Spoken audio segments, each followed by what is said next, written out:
around and why they work. And we know, Rupert, that prayer does work, doesn't it? Yes.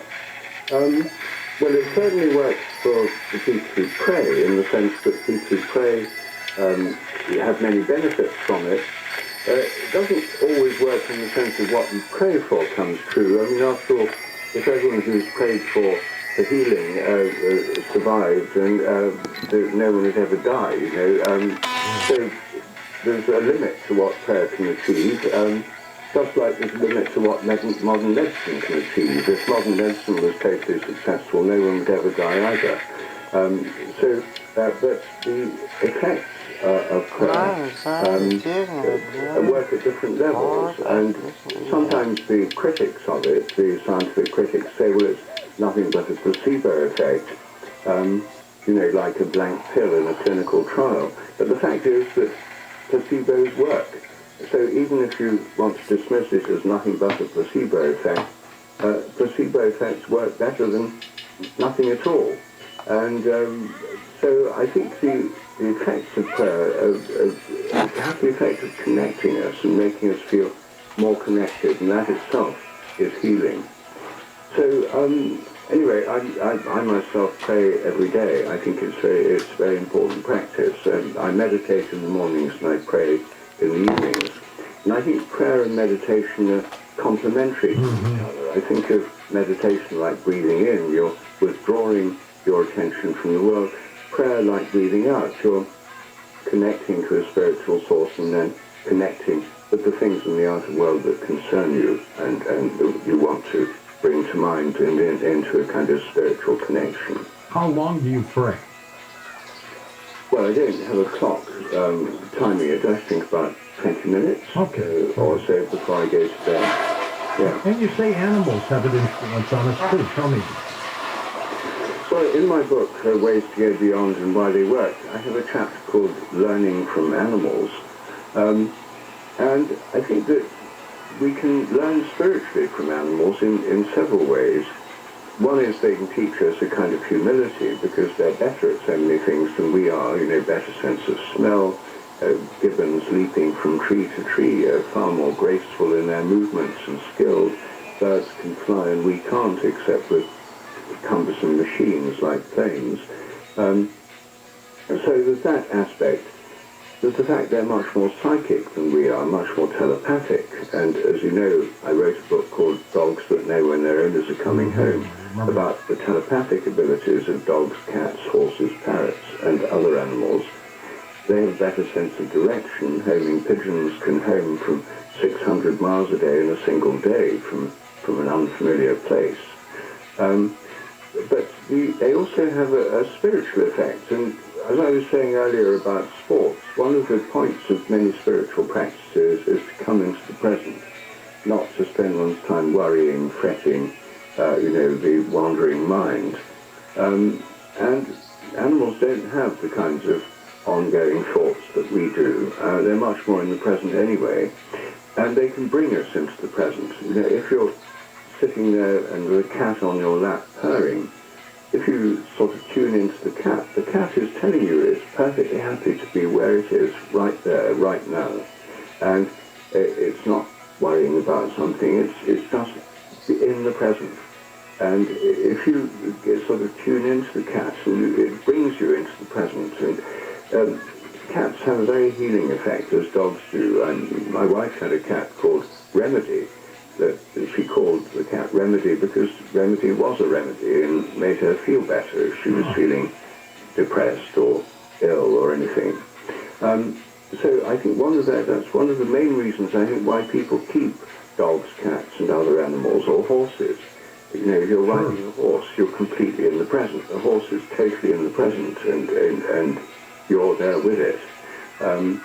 So I think that's, you know, pets are expensive, you pay lots of veterinary bills, and so on, and you could pick up dog poo and stuff. It's not much fun in many ways having a pet, but the reason people do that is because the benefits are so great. The sense of companionship, being in the present, and they take us out of ourselves. And there's a lot of evidence that people who keep pets, especially those who are ill or live alone, have better health as a result of it. So they actually have a healing effect. You brought up your wife, Jill. Is she still doing the workshops on singing and chanting? Yes, Jill Purse, she's called. It confuses people because she keeps her maiden name, Purse, P-U-R-C-E. She gives wonderful workshops on singing and chanting and also on family constellations. And when the COVID lockdowns began, she thought that was the end of what she could do, at least till the epidemic was over. But she's now found she can do them online, and they're amazingly successful. So she's now doing Zoom workshops. In fact, she's got a family constellation one coming up this weekend. What is the singing and chanting? What is her methodology? What does she accomplish? Well, she teaches Tibetan overtone chanting, for one thing, which is where you split the voice and the sort of flute-like overtones appear in the voice. It reveals how voices actually work. And in her workshops, she shows how the breath and the sounds we make when we chant vibrate different parts of the body. And if you stop up your ears, I mean, people can't do it now because they're listening, but a very simple thing to try at home is if you just block your ears and you chant, ah, the ah sound vibrates a particular region of the body, and if you chant ee, with your ears blocked up, you'll find it vibrates a different part, more in the head, the ah's more in the chest. And these vibrations actually affect different parts of the body, and this isn't something metaphorical or metaphysical. It's very, very physical, and you can actually experience it, and Jill teaches people how they can do that. And you must be proud of your son, Merlin. He's got a bestseller out there, Entangled Life.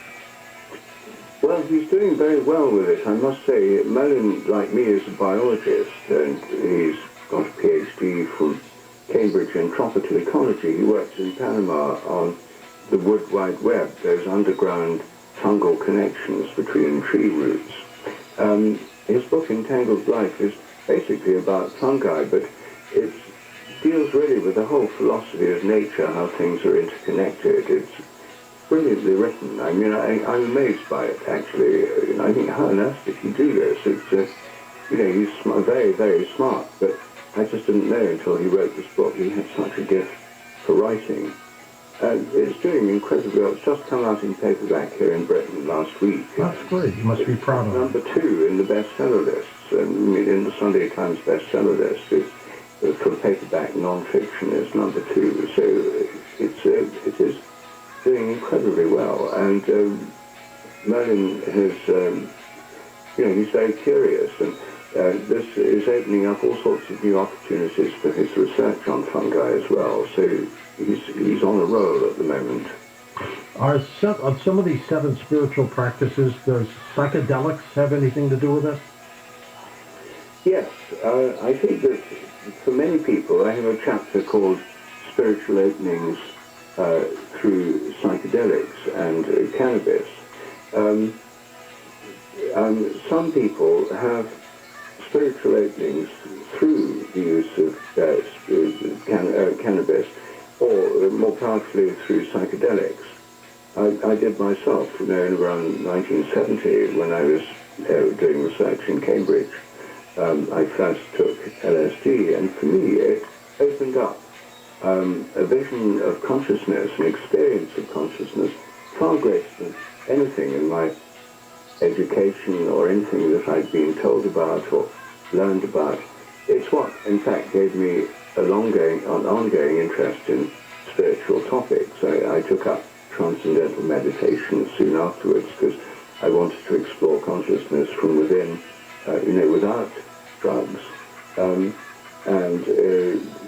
But I think for many people, especially many young people, and particularly people raised in the scientific, materialist, atheist worldview, psychedelics can sort of blast them out of that narrow view of life and mind and realize that there's vastly more in nature and in the realms of consciousness than they'd ever imagined before. So I think there is, as a kind of rite of passage, they're very important in many people's lives. They're certainly not the only way to experience spiritual openings. That's why I've written 2 books with 14 different practices altogether, of which psychedelics are only one. And they're not for everybody. For some people, they can have devastating effects and induce psychosis. So I'm not suggesting everyone goes around taking psychedelics, but I do think that they have a really important role to play. And recent research on the healing effects of psychedelics like psilocybin from magic mushrooms and LSD and also things like ketamine has shown that for people suffering from long-term depression or addictions, they can be very powerful in therapy together with counseling and help people quicker and more effectively than traditional anti-addiction regimes and antidepressants. So I think we're entering a new era, really, where psychedelic research is revealing the potential of psychedelics in a way that was glimpsed in the 1960s and 70s, but modern research is taking all this further. Wilbert, how did you come up with these 7 types of practical spiritual areas? Well, largely through thinking about the practices that made most difference in my own life and in the lives of people that I know. And some of them are things that are practices, traditional practices within religions. Many people say they're spiritual but not religious. Personally, I'm spiritual and religious. I mean, I'm a practicing Anglican, in the US terms. And I think that all religions are based on spiritual practices in the first place. I mean, Jesus didn't get his sense and experience of connection with God through studying for a PhD. It came through fasting in the wilderness and through the revelation of his baptism. Buddha didn't get enlightened through going to courses on enlightenment. He got enlightened through years of meditation, sitting under trees. The religions start from spiritual experiences and spiritual practices, and so I think that what I'm trying to do is show that these are the root of all religions, but they can also be done by people who, for one reason or another, are not part of an organized religion, for those who are spiritual but not religious, and that actually the practices, the same kind of practices like prayer, meditation, fasting, and so on, are found in all different religious traditions. Sure. So these are fundamental ways of approaching spiritual realities. Of the areas we've talked about, is there anything more important than the other one, or do they all gel together as almost like a puzzle or a team? Well, the last chapter in this book is on a practice called cultivating good habits, avoiding bad habits, and being kind. And that's the ethical practice, which I think actually underlies all of them, because if you don't have a kind of the sense of doing this to help others, putting it in the framework of the larger connection we have with other people, then they can become self-indulgent, just about me feeling good. And some spiritual practices just do make me feel good, or would make you feel good, or whoever does them. But that would only be of interest to me if it's all about me. And that's why I think the ethical framework of helping others, which is so important, in the greater good of the world, puts them into this larger framework. And that's something I think religions can help people do, because they all have an emphasis on right livelihood, as the Buddhists put it. So I think that that's important as an overarching framework within which the practices are done. Helping others in this day and age, I think, is critical, don't you? Absolutely. And George, there's one thing I wanted to ask listeners to help with in my... Yeah, sure, go ahead. Could I mention that? Please. Well, one of the things I'm doing research on currently is a phenomenon that's recently been given the name terminal lucidity, and it used to be called lightening up before death. And there's now an increasing number of studies which largely based on case histories that show that many people who've had dementia for years or who've been extremely sick and who are dying, a day or two before they die, somehow get their memory back. If they've had dementia for years, didn't know who anyone was and stuff, get their memory back, become lucid and clear, know who people are, talk about things that have been going on in the past, become present, and have this day or two of lucidity, and then they die. I know this is real because my own brother died about 6 months ago. Oh, jeez. He had this, I went to see him shortly before he died, and he had dementia, and suddenly he was totally present. We looked into each other's eyes. It's the deepest connection I've ever had with him. It's like they wake up all of a sudden. It's like they wake up, yes. So this is now being studied, and people who work in hospices and nurses have had a lot of it, who work with dying people, have long known this. It's not that it's a new discovery, but scientists have recently got interested in paying attention. Hold on, Rupert. We're at the top of the hour. We'll pick that up. We'll come back and talk about terminal lucidity and how this audience can help you. And also, we'll take a final hour of phone calls next. Find out more about tonight's guest. Log on to coasttocoastam.com.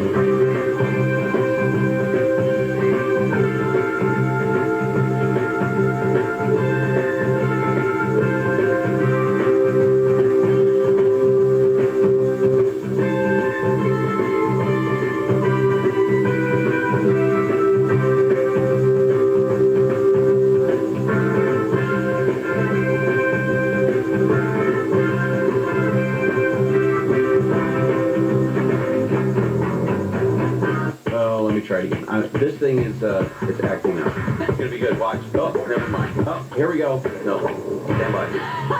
Gary and Shannon. I swear next hour is not gonna go like this, I promise. Weekdays at 10 a.m. KFI. Replacing your windows and doors doesn't have to be stressful. Instead, it can be transformational. Turning your home into a space that inspires you to live healthier, happier, more comfortably. Seamlessly blending indoors and out to help you feel connected to nature. Marvin windows and doors can make the difference. They're thoughtfully designed for the way you live, with an inspiring range of options that let you create the look you want and lasting quality you can feel great about. When you work with a local independent Marvin dealer, you'll get straight advice about window and door replacement. Marvin specialists will help you plan your project and select the right products for your needs. They'll give you a detailed proposal so you know exactly what you're getting and make the whole process easier.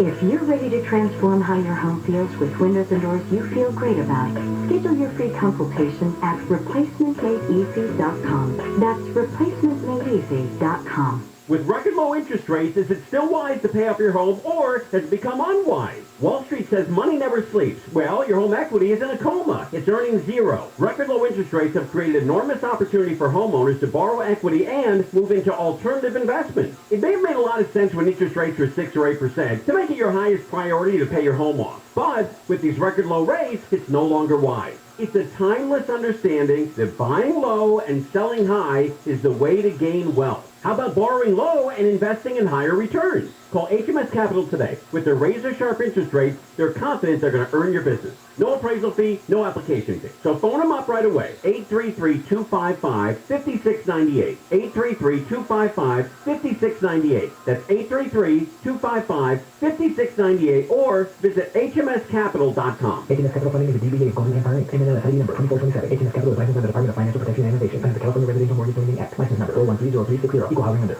This is not your first rodeo. Or ours. SoCal knows what to do in a drought. So does the Metropolitan Water District of Southern California. And that's conserve even more water. Because water saved today is water we can keep in reserves for more dry tomorrows. We're counting on you to save. And you can count on us to help. For rebates and water-saving tips, visit BeWaterwise.com. Gary and Shannon, weekdays. KFI and KOST HD2, Los Angeles, Orange County. It's time for your morning wake-up call. And now, here's Jennifer Jones-Lee. Well, good morning. Welcome to a Wednesday. Looks like we do have a winner. KFI AM 640 live everywhere on the iHeartRadio app. In fact, let's go right to ABC's Alex Stone and find out who the victor was of the California recall election of Governor Newsom. Hi, Alex. Good morning. Well, good morning, Jen. After about $300 million spent, nothing changes in California. The voters in California overwhelmingly rejecting the recall of Gavin Newsom. As one former aide to Arnold Schwarzenegger put it to us yesterday, Larry Elder was the best thing to happen to Newsom since hair gel, because Democrats and independents were not willing to go for Elder's style of politics for his beliefs, and he was just too far for them, where it seemed like a month and a half ago that people might have been willing, before Larry Elder took off, to say, yeah, we want change, and that they would potentially cross over, but with Elder they would not. And last night, not that many hours ago, Elder conceding the race. We didn't know if he would. He kind of indicated that he was going to fight this and that it was going to be like Trump last year, but he came out on stage and here's what he said. So we have lost a battle, but we are absolutely going to win the war. Absolutely. Yeah, he told the crowd his campaign, he thinks, was a success because it got Democrats to talk about things like crime and homelessness. But even before the polls closed, Elder's campaign began floating these unsubstantiated claims of election fraud. There were a lot of rumors yesterday of false stories about Republicans being turned away en masse and being told they can't vote, things that were out there. But there are no known cases of fraud as of this morning that it was out there. Last night, he did not touch on that, but he said what's going to come up next. What happens after all of this? As a former radio host, let me just say this. Stay tuned. And so we don't know if that means running next year or potentially fighting these results. So we'll find out. And Jen, as for Gavin Newsom, voters really put a hard stop to recalling him. Overnight, he said he's not celebrating. He just wanted to say thank you. To 40 million Americans, 40 million Californians, and thank you for rejecting this recall. And the exit polling that we now have details on showed a majority of Californians are pleased with his handling of COVID. Remember, it was anger over handling of COVID that got it going, the recall effort. But the exit polling is showing more than two-thirds of Californians in this very blue state say that COVID in California is getting better. 63% say getting vaccinated is a public health responsibility, not a personal choice. 70% of voters said they support the mask mandate in schools. So, really, in many ways, this was an affirmation for Gavin Newsom, and today he continues on. And, I love to sit back and try and analyze what it was exactly that put Newsom over the top.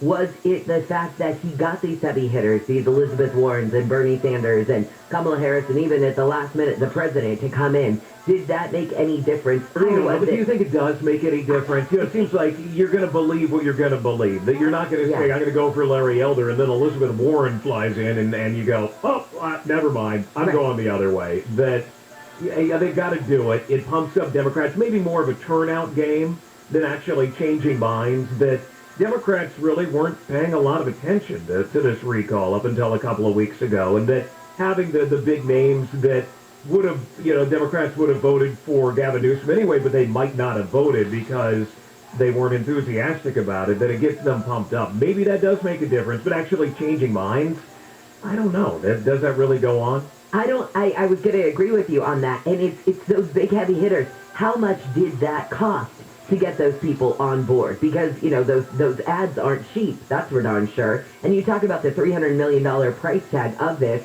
and really nothing has changed since yesterday. Nothing did change at all since yesterday, but this giant price tag was out there. And you have to wonder if in any recall election, if there's any opposition, if this will sort of set a precedent that, hey, if you don't have somebody out there that's a big enough name, like an Arnold Schwarzenegger, to come swoop in and take over a Gray Davis in a recall election, are recall elections really worth it?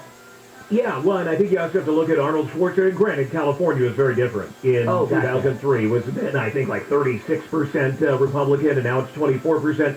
And just politics in general were different back then. But Arnold Schwarzenegger was much more of a middle-of-the-road candidate. Think his emissions rules that he put into place, his belief in global warming. He was somebody who Democrats could cross over with. Seems like there's got to be Republicans who are looking at this and saying, hey, we got to learn a lesson here that even though they want to coalesce behind more of the Trump style of politics, that's not going to work in California where it is 2-1 Democrat. That there's got to be somebody who can pull in Democrats and independents that, yeah, they may not go as far as you want them to go, but it's got to be somebody who Democrats can kind of be attracted to, because without Democrats, Republican is not going to get elected with the current makeup in California. Well, and also I think that it's energizing the younger base. I know we had a story yesterday talking about the makeup of the voters in California. Like you were saying, far fewer Republicans than in the last recall election. Yeah, dropping year by year in California. Oh my gosh. Yeah, absolutely. And then you had more younger voters, more Asian voters, more Latino voters on this. So you've got to get that, you're right, that one person who can energize those newer voters in California, or the current state of voting that you have. And I don't know if Larry Elder was the front runner and appears to have gotten 47% support last night. Was he, though, the guy that was going to be the one to push it over to the top of Governor Newsom? And clearly he was not. Yeah, he was 47% among mainly Republicans, so it's kind of a skewed number in that we don't know exactly who was voting for him, but because everything stopped after question number one. Once one failed, then they never went on to number two. Now, granted, we're getting numbers on who's voting, but that is almost like a Republican straw poll in that number two of who Republicans wanted and who Democrats were trying to say would be the best of, who they saw as evils in many cases. But, another interesting number, 45% of voters in the exit polling said Newsom's policies on COVID have been right on, and 18% more said his policies have not been strict enough. So you add those together, and well over 50% are saying his policies have been perfect or not enough, and that he needed to do more. And, there was so much of a drumbeat of that all these authoritarian rules that were going into place. Now, again, it shows just how blue California is, but a majority of Californians do not agree with that. All right, Alex, thanks for all of that. Nice to talk to you again early in the morning. You got it. You rock. Thanks, Jen. Thanks, you too. See you later. Bye. Bye. That's ABC's Alex Stone. So there you go. The results are in. I've got a couple other stories, too. Steve Gregory did one on the efficiency of safety when it came to getting your ballot to the polls. So we'll do that story in just a second. First, I want to say hi to Nick Pagliocchini and find out why it's slow on the 10 in Fontana. Good morning, JJL. Good to be back. And checking the drive westbound on the 10. It's due to Caltrans work, and that's why you're seeing a rough ride right now. Westbound 10 going to be still going for you as you come away from Sierra. That will be heavy as you continue toward, looks like about Cherries, where things will loosen up for you. Continuing further westbound on the 10, San Bernardino freeway as you head toward the 15. Looks like a relatively decent drive. If you're trying to save a little time this morning and getting out of Bloomington through Fontana, westbound side of the 10 is something to avoid for you. 210 west off the 215 toward the 15 looks pretty good. Same story for the 60 westbound getting out of Riverside through Rubidoux as you make way toward the 15. Got an update of something slowing you down? Pound 250 on your cell phone. Keyword is KFI traffic. Westbound 91, Riverside through Corona. That's already patchy for your drive. From before Magnolia as you make way toward the 241 Toll Road. KFI in the sky helps get you there faster. I'm Nick Pagliocchini. 5:09 on your wake-up call. KFI AM 640 live everywhere on the iHeartRadio app. We had more than 200 deputies with the LA County Sheriff's Department work through the night to pick up and deliver ballots. The ballot boxes were secured by county registrar officials, then picked up by deputies who took them to a central processing facility. Honestly, I've been involved in this, both as a sergeant, a lieutenant, and now the captain, so I've been involved in it for quite some time, and I don't remember a single incident where there was a security issue. Captain Charles Norris says deputies covered the 5,000 square miles of the county and had to bring in ballots by boat from Catalina Island and by helicopter from the Antelope Valley and other remote areas. Steve Gregory, KFI News. Did you hear about this poll worker in West Hollywood who was kicked out because of his outfit? There's this viral photo, you might have seen it already. It shows a man working at a check-in table while wearing a Trump 2020 ball cap and a red t-shirt that read, "Where's Hunter?" Who woke up in the morning and thought, this is a great idea, nobody will notice? Well, as Alex was talking about, the recall election probably will cost, when it's all said and done, $276 million. Director of the Institute of Governmental Studies at UC Berkeley, Mark DiCamillo, says they did a poll this week and found 3 out of 4 voters support recall elections, but say reform is needed. They would like to increase the number of signatures that would be required from currently the 12% of the voters in the last statewide election to doubling that to 25%. DiCamillo says another reform voters would like to see is to raise the threshold that people need to meet to qualify as replacement candidates. LAPD Chief Moore says the ATF has issued its final report on that illegal fireworks explosion in South LA that injured residents and damaged dozens of homes. We talked about this just a little bit on Handle on the News yesterday. Moore says his department's own after-action report also makes a series of recommendations for improvement on training and execution. As to the duty status of those that are directly involved, they remain off of the bomb squad. They have not returned to their previous assignment of working in the field, and nor do I expect that they will. The explosion on June 30th happened after bomb squad techs miscalculated the amount of explosives that were placed into that detonation device. The LA City Council has tentatively approved an ordinance that will require a 300-foot buffer between demonstrators and the home of the person they're protesting. This policy was written in response to several protests and vandalisms targeting officials at their homes. The council will revisit the ordinance next week for the procedural vote. Well, this is cool. The first all-civilian crew is getting ready to head into space. It's the SpaceX Dragon capsule set to launch from Kennedy Space Center in Florida tonight. Aerospace engineer Chris Dombrowski is one of the people participating in the flight. As we get on with our mission and go up into space, that I hope people feel inspired to pursue whatever it is that you are passionate about and give up your talents and your time and your resources to other people. Now, a physician's assistant, a science teacher, and a billionaire businessman are all part of the crew. The crew is expected to orbit the Earth for 3 days. I was shocked by this news yesterday. Tributes have been coming in for comedian Norm Macdonald. Jay Leno told the Conway Show that the entertainment world has lost one of the greats. He had the greatest jokes. I don't do it justice. Gambling is a terrible thing. It's a horrible addiction. But it's the only disease where you can win $1 million. Adam Carolla also spoke to the show last night and told Conway that McDonald contributed so much to comedy. He always picked a unique angle to come at things and a premise, and it was you always look forward to hearing his take on everything. McDonald died from cancer. He was 61. And I think that's what I loved about him. He was so dry, and he had that sly little look. He'd get that kind of look in his eye, and his smile would just be kind of thin, and you knew that it was, I don't know, it was just this, I felt like he was that, the class clown, always ready to pounce on the good joke, but it was such that dry sense of humor, and the delivery, I was a big fan. That one made me sad last night. So again, Norm Macdonald dead at the age of 61 from cancer. All right, when we come back, we're going to talk tech with KCLA's Rich DeMero, and today it is all things Apple. So, here's one that I think is interesting. Rich wants to talk about whether the new iPhone 13 is worth the upgrade.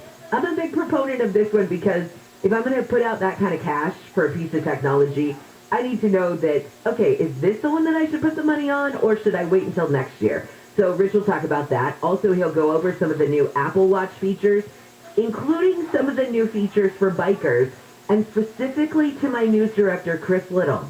If you are listening this morning, I want you to get an Apple Watch specifically for one of these new features.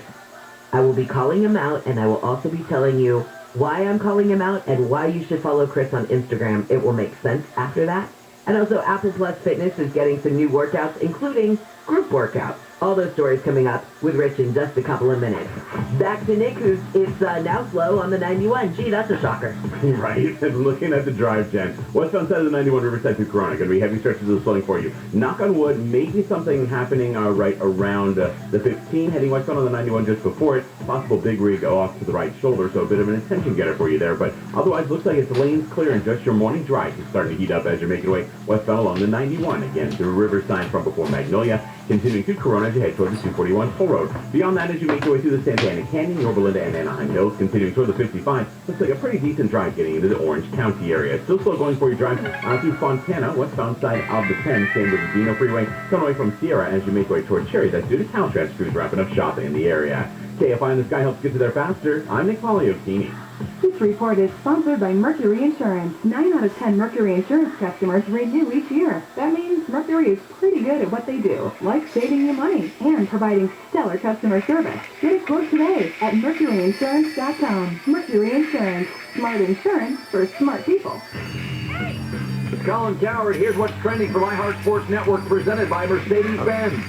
The Dodgers are heading back to the postseason for the 9th consecutive year. True Blue edged the Diamondbacks, punching their ticket to fall ball. Chiefs offensive coordinator Eric Bieniemy is reported as a potential candidate for USC's vacant coaching job. NBA players won't be required to be vaccinated ahead of the season. Reports say unvaccinated players will have to follow much stricter COVID-19 guidelines. I'm Trey Vendor. Stunning design, unmatched intelligence, and a compact ready-for-anything build. Sometimes exceptional the rules. Get The it, 2021 Mercedes-Benz GLA. Member of the unrivaled SUV family. Learn more at MBUSA.com. Exchange without notice. Minimum loan amount apply. 60% loan to value and 740 FICO credit score. Certain restrictions apply. Subject to credit approval. NMLS 3290. Loans made or arranged pursuant to a California Financial Lenders Law license number 6036970. Equal housing lender. Unbelievable. Home loan rates have dropped again at IntelliLoan.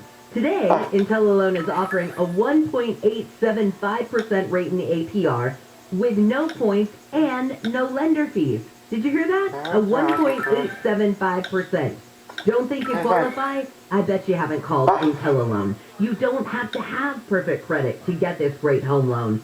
So lock in this unbelievably low 1.875% fixed rate in APR with no points and no lender fees. So call IntelliLoan before the rates go up. Call them at 1-800-918-6200. That's 1-800-918-6200. Or just go to IntelliLoan.com. IntelliLoan.